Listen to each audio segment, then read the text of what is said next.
Hi, I'm Peter J. Ray. Welcome to Adventures in History. Today's topic is Dearest Mother, Love, Ruth, John, and Mark. Ruth Smallshaw Ray's Letters to Her Mother, 1953, Part 77. 602 Huntmere Drive, Bay Village, Ohio, January 20th, 1953. Dearest Mother and Dad, thank you so much for the very lovely baby book. There are so many things about Mark that I want to record while they're still fresh in my memory. He certainly received a multitude of gifts, a lucky boy. We're so lucky, too, to have such a wonderful little boy. John said if we can just get such a cute sister for him, we'll have really hit the jackpot. I'm glad you enjoyed the snaps. We were so pleased with them and just hope we can get more as he's changing every day and has such a cute smile. Smile all over and such a funny haw-haw when he laughs, like Mortimer Snurd, real low. He smiles every time John pays attention to him. It's so cute. He's watched his hand for a couple of weeks, so I gave him his teddy bear that you sent, and he smiled when I tickled his cheek with it. I set it on his tummy, and was he ever wide-eyed? When I left him, I heard a short cry and went back, and poor baby, it had fallen on his face, and his blanket had fallen over his forehead. He looked so funny, not seriously in difficulty, though. He's like a whirling dervish when he comes out of the bath, hands and legs a-going. Really enjoys it all. John's Aunt Helen wrote Grandma Zook that she'd never seen a more lovely or more beautiful baby, and called John's mother to ask why she didn't rave over him more. Lenny, we visited them Sunday, said it had been a long time since he'd seen such a good-looking baby. We were down to Akron, Ohio, a week ago, and Mark weighed 15 pounds 10 ounces on Ann's scales, which are accurate. So he weighed about 15 pounds when the snaps were taken, instead of 14.8 as I put on. I thought this scale might weigh heavy, but no.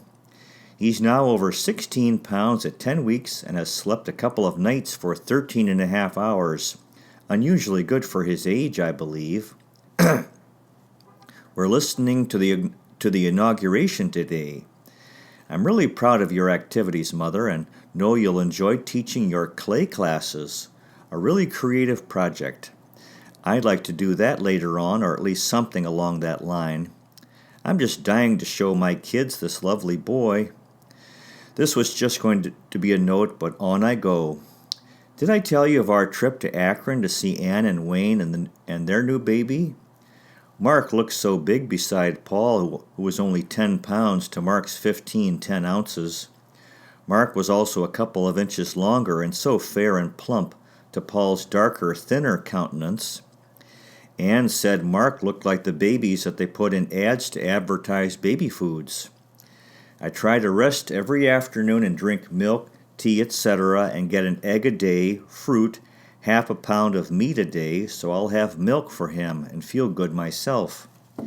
I still take vitamins, 3 calcium and 5 iron pills a day too, and he gets vitamin drops too. They don't expect babies to double their birth weight until 5 or 6 months.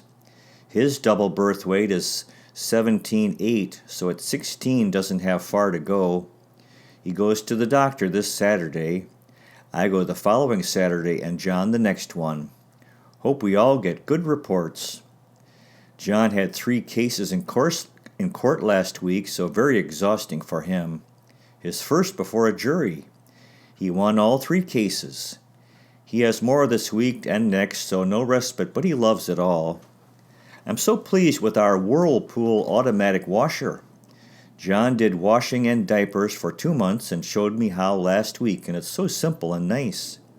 I hope you'll put that on your list of next to get. Would love to see Bud and Doris's wedding pictures, a handsome couple. What is their silver pattern so I'll know for future gifts? Enjoyed Dad's letters too and know you'd love this little boy. We too hope that Ike, Dwight Eisenhower, will be a good president and that this old world will get in good shape. We'll write soon, and again, thanks so much for the lovely white, leather-bound baby book. Much love, John, Ruth, and Mark. 602 Huntmere Drive, Bay Village, Ohio, February 16th, 1953. Dearest Mother and Dad, it was so sweet of you to remember us with the cute valentines. Mark was quite lucky, for he got quite a few from both grandparents, his Auntie Carol, and from several of the children at school. I'm sorry we didn't send you any. Thoughtful John gave me a lovely box of Whitman's sampler. Really sweet of him, and when we're so broke. I thought you might like to see how your grandson is growing. John's dad took these when they were over, and I think the snaps with John are just precious. I certainly was shocked and sorry to hear about Babs. Such a nice family for her to leave, and such a wee baby girl not to know her mommy. A real tragedy. I must write Bonnie. I guess the floods in England and Holland have been terrific too. I noticed in the paper that Southwold, Suffolk, your birthplace, was hit too and had some casualties. Had a good letter from Bud. He asked for snaps of Mark. Doris had teeth trouble. We've had a very busy week here. Tuesday, Dale called school to find out if they were okay, no flu, and then drove over for Mark and me and took us to school. It was so nice of her, for it's about 45 minutes trip one way, but we wanted the kiddies to see our babies while they're still babies.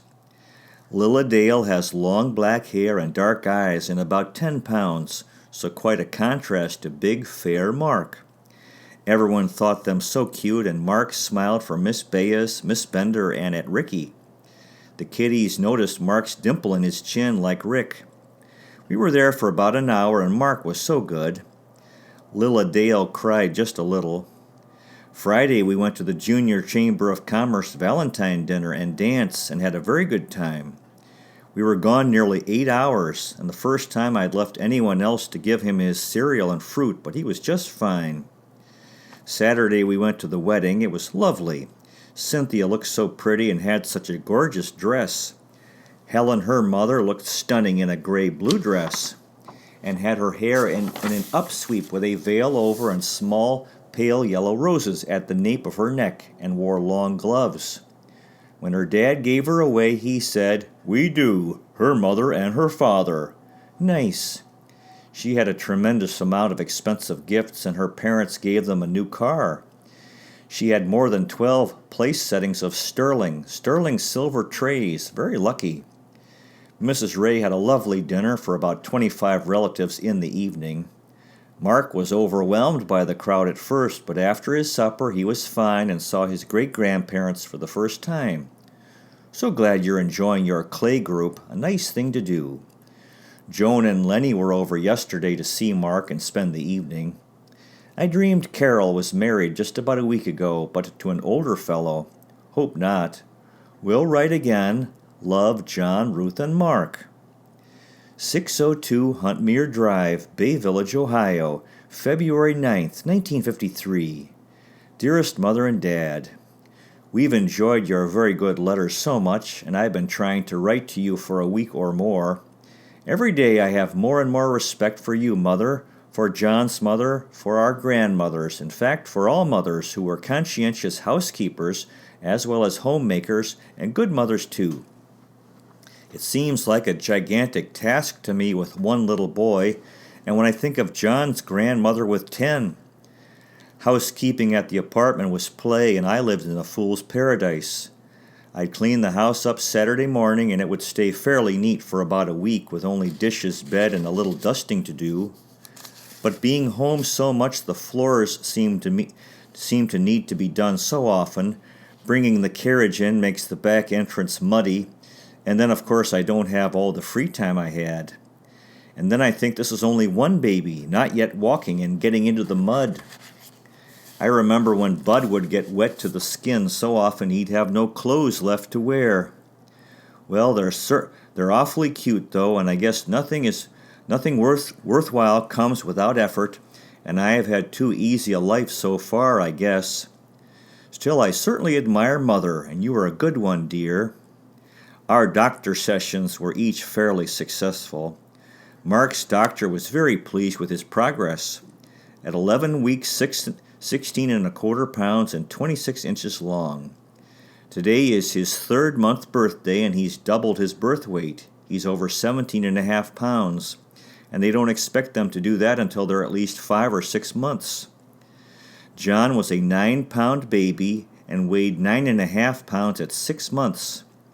Mark's started vegetables 2 weeks ago and fruits last Saturday. He's had carrots, peas, beans, beets, squash, spinach, and bananas, apples, and peaches so far, all strained baby foods, and liked all but the beets. He especially likes the fruits. He's such a big boy, and for over 3 weeks now has slept from 6:30 to 7:30 p.m. until about 8 a.m. and awakes but doesn't cry at all in the morning. He has just 4 meals: cereal, fruit, and milk at 11 o'clock, milk about 3, and cereal, fruit, milk about 5:30. I hope to nurse him until he's weaned to the cup and eliminate formula. I hope. Ruth Nilsson writes that she nursed her first 9 months, second 3 months, and third a month, and that her mother influenced her to quit nursing. Mrs. Nilsson gave all hers bottles, I guess. Your letter about christening came as I was thinking deeply about it. When I was in the hospital, the minister seemed to think spring would be soon enough, but I've been reading Mr. Jones' Meet the Master, the sermons of Peter Marshall, of whom the book The Man Called Peter is about. Excellent. Do try to read them. As I was saying my prayers, it occurred to me that Mark is getting so big and should be baptized soon. Then next morning your letter came. I thought maybe you folks or Bud and Doris might be down in the spring, but guess we better not wait for then. John's Aunt Helen is an Episcopal, so we may ask her to be godmother. I don't know who for godfather unless Bud by proxy. The minister's wife suggested that and have John stand up for him. Unless John's Uncle Fred is an Episcopal too. We'll see. They're very busy now with their only daughter Cynthia's wedding. You remember we visited their home out on the lake? We're going down Saturday the 14th for the wedding. Friday night we're going to the Junior Chamber of Commerce dinner and dance. Valentine's, so a busy weekend ahead. It's too bad we didn't have Mark christened when he could still wear his little white suit from great-grandma Smallshaw. The minister's wife said probably near the end of February would be okay. Dr. Taylor tells me I'm still not healed, so have to go back in 6 to 8 weeks. However, my uterus is back in place now, but as long as I'm not healed, the cervix, there's a chance for malignancy. Last time he used an electric needle, this time silver nitrate. He told me to take it easy. Ann and Dale are okay, and Ann has gone back to work 2 days a week. Mrs. Brooks was thrilled with your letters, and they were nice too. We were down a week ago Saturday for a shower for Joan. Mrs. Brooks is trying to buy a house down the street from Ann and Wayne. She looks after the babies while Ann works. The way Emily Post says to write letters, but I keep forgetting. Ann says you probably don't quite realize how big Mark is, not being familiar lately with baby's age and weight. Paul and Mike both had colds. John's doctor gave John a shot of penicillin for a cold and sore throat he's had for nearly 3 weeks. We've been gargling, and I have been sleeping on the sofa and kept the baby away from John. John's heart is as it was at his last visit, which is as good a report as he can get.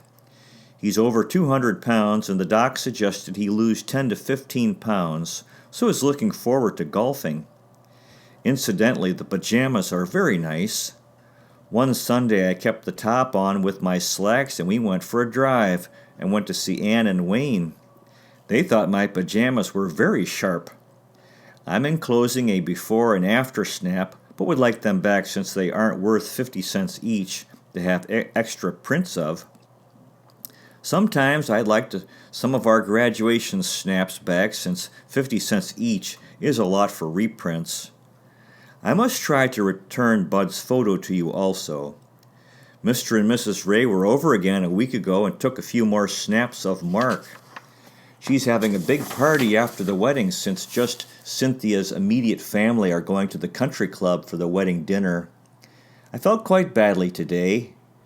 Jer Partridge has just had whooping cough 2 weeks after she was here and has phoned innumerable times to suggest we get together or we go over or they come here. I've always had an excuse since she was still coughing. Last week she went to Mary's and stayed from 9 o'clock a.m. until 6 o'clock p.m. with her 2 kids. Mary was quite upset since she's expecting any day and Susie has had and has an ear infection. Today Jer and her 2 kids arrived here, all 3 coughing. I said I was just going to take Mark for a walk and she said, "Fine." They'd go along. Well, I told her the doctor had said to keep anyone with a cough away from the baby she had, and that they were all coughing. She said that they weren't infectious, but drove off. I felt mean.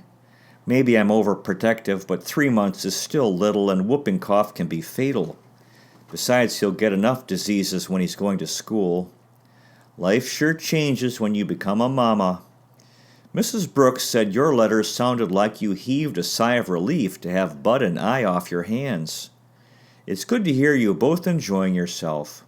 How are the clay classes? Fun, I bet.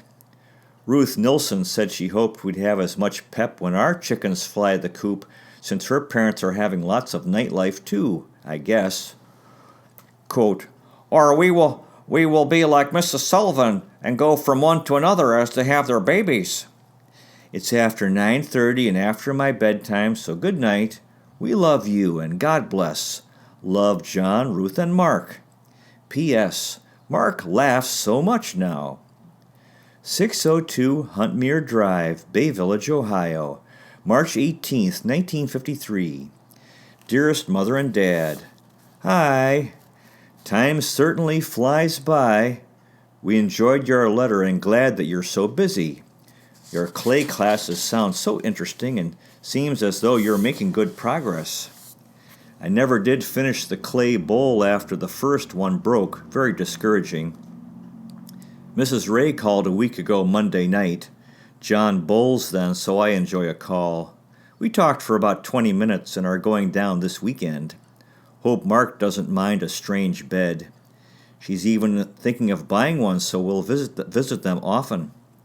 Certainly hope you enjoy Bud's family as much as they seem to enjoy Mark. Poor Mark fell off the bed yesterday. I was standing right there getting dressed to take him out. He hit his head on the end table, cut his cheek and bruised his eye. Boy, did I feel badly. Guess I dare not leave him except in his crib, playpen, or high chair now. We drove over to the east side Sunday to get Dick to bring him back for dinner. Stopped in to see the Beckers, Vince and Mary, and Vera and Alex. Felt like going home to see the old apartment, but guess we'll get used to being out here in time. One thing, when you visit us, you won't have to drive through Cleveland. We're 22 miles closer and only 36 miles from the Rays now. When are Daddy's holidays? We're thinking of doing something to the second floor so we'll have a little more room if you come. However, we'll see. Joan had a baby girl, 7.5 pounds, Norma, the same weight as Mary's. She, Joan, only had 4 hours labor from 2 to 6. I'm feeling quite gypped. Had the longest labor of all our friends so far. Biggest baby, though, too. So far, it's 2 boys and 4 girls since November. Now just Muriel and Jer to go. Mark's just on 3 meals a day now. Thought Bud's wedding picture so good.